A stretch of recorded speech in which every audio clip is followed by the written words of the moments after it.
Құрметті оқырмандар, кітап сүйер қауым.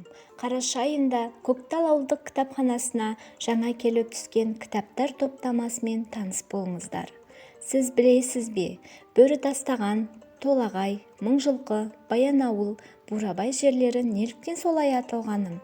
Зеренді, Марқакөл көлдерінің атауларын қайдан шыққан? Аспан айшықтары, ай мен күн қалай пайда болды? Осы және осы сияқты көптеген сауалдардың жауабын сіз Атамекен сиқырлы елінің аңыздары кітабынан таба аласыз. Оған енген аңыздар Қазақстан өзендері мен көлдерінің, тауларының, алқаптарының, аспан айшықтары мен жануарларының пайда болу тарихы мен шыққан тегі жөнінде әңгімелейді.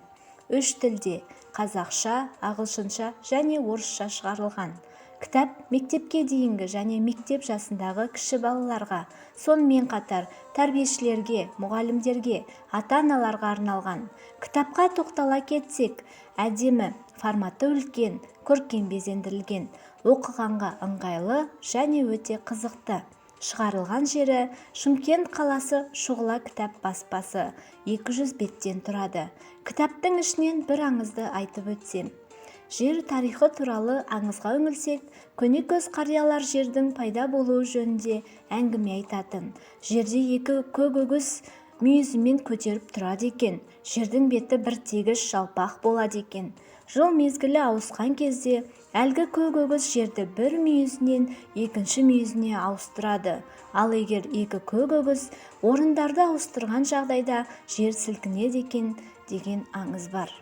Артық ғылым кітапта, ерінбей оқып көруге, деп ойшыл Абай Құнанбаев айтып кеткендей, түйсігі бар әрбір адам үшін ғылым мен білімнің қайнар көзі кітапта екенін ұғамыз. Құрметті балалар, құрметті ата-аналар, сіздерді жаңа келіп түскен кітапты оқуға шақырамыз.